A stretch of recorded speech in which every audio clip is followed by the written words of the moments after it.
જય માતાજી, હું નીરુબેન વેણિયા આપનું સ્વાગત કરું છું ગુજરાતી કિચનમાં।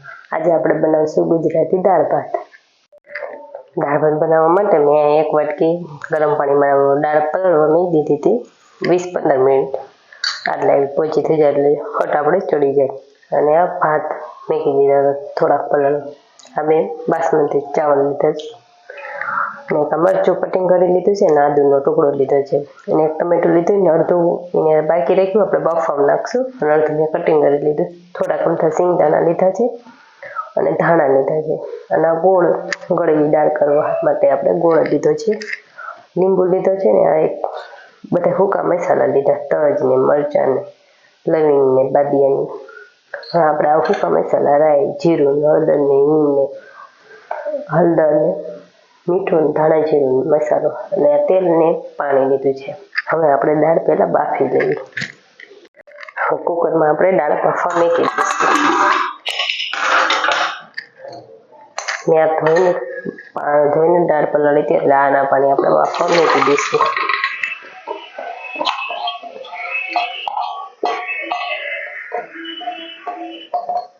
એમાં થોડુંક આપણે પાણી નાખી દઈશું।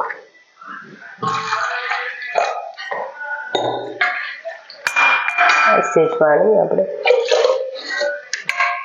દાળમાં જેટલું જોઈએ એટલું અને આવડું ટમેટું અડધું હતું એ બાફવા મૂકી દઈશું એટલે સ્વાદ સારો આવે। થોડાક મરચાં નાખી દઈશું કટિંગ કરેલા અને આદુ નાખી દઈશું એટલે આમાં સ્વાદ આવી જાય અને બફાઈ જાય યારે કટકા કરીને ઝીણા ઝીણા એટલે સ્વાદ સારો આવી જાય। હળદર નાખી દઈશું અને મીઠું નાખી દઈશું અને ઉભરાય નહીં એટલે થોડુંક અમથું તેલ નાખી દઈશું।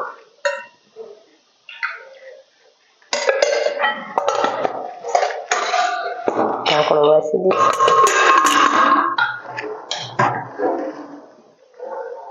કુકર મૂકી દઈશું આપણે ગેસ ઉપર ચાલુ કરી।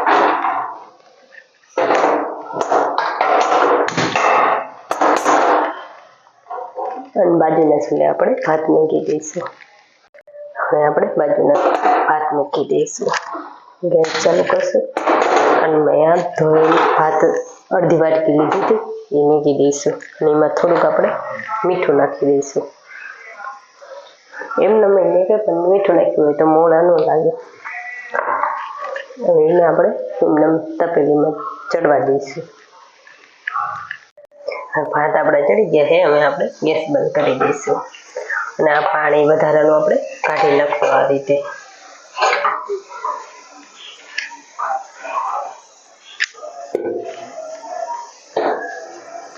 આ પાણીની આપણે જરૂર જ છે એટલે વાટકામાં કાઢશું આપણે પાણી આ રીતે। તમારે ગમે વાસણ હોય એમાં કાઢી લેવાનું, નકર ચારામાં આપણે કોરા પાડી દેવાના એટલે છૂટા ભાત થઈ જાય। એમાં આપણે સેજ ઠંડુ પાણી પાછું લઈ લઈશું, ઠંડુ નાખી એટલે કોરા પડી જાય।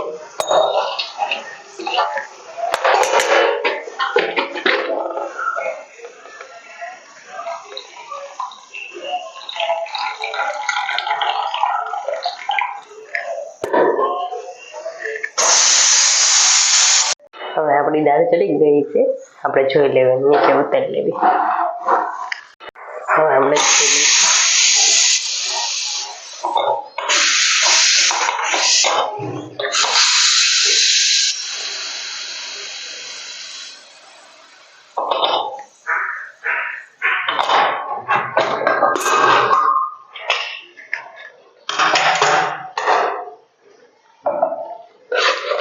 થોડી દાળ ચડી ગઈ છે। ટમેટું આ ઓલું નાખ્યું હતું ને એની આપણે એકદમ ક્રશ થઈ ગયું એમાં એટલે સ્વાદ બેસી જાય, એમાં અંદર આવી જાય। હવે આપણે ઓલું ભાત ધોયાનું પાણી હતું ને એ નાખી દઈશું એટલે ઘાટી દાળ થાય અને મરચાં નાખી દઈશું અને ઓલું અડધું ટમેટું એ નાખી દઈશું। અને મસાલા આપણે નાખી દઈશું ને પછી પાછી ઉકાળવા મૂકી દેવી.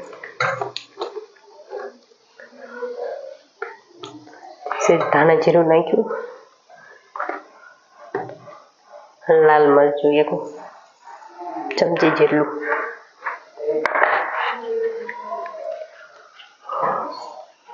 ગોળ નાખી દઈશું ગળી કરવા માટે.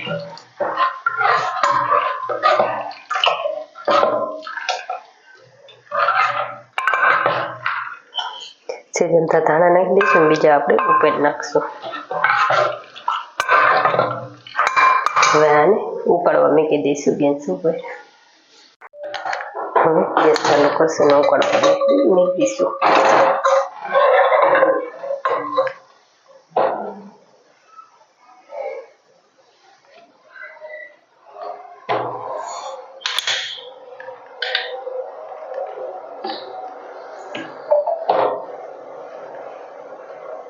હલાવતા રહીશું વચ્ચે વચ્ચે. આપણે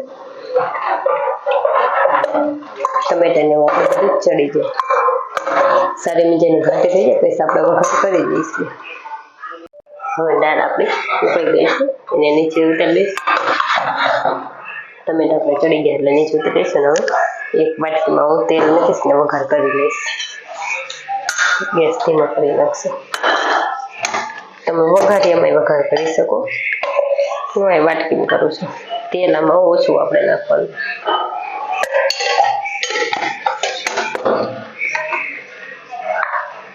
રાઈ નાખશું,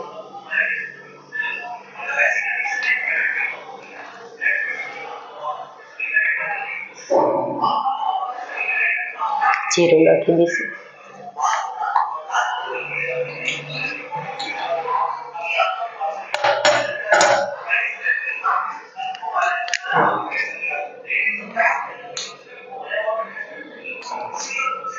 રાઈ આપણી ફૂટી જાય પછી હિંગ નાખી દઉં.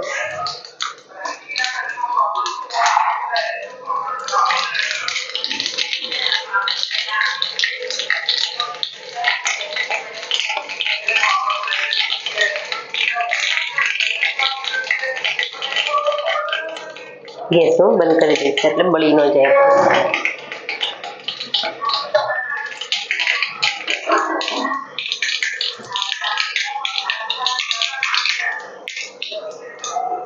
હવે એમાં આપણે ગરમ મસાલો નાખી દઈશું બધા.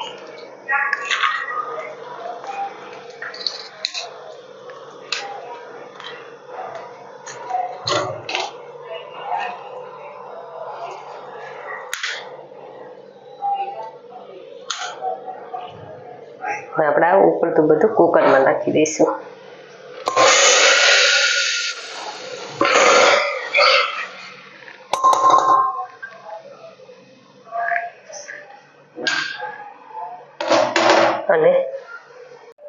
અને એક આપણે 1 મિનિટ સુધી આપણે ઉકાળી દઈશું, થોડીક ગરમ થાય ને ત્યાં સુધી.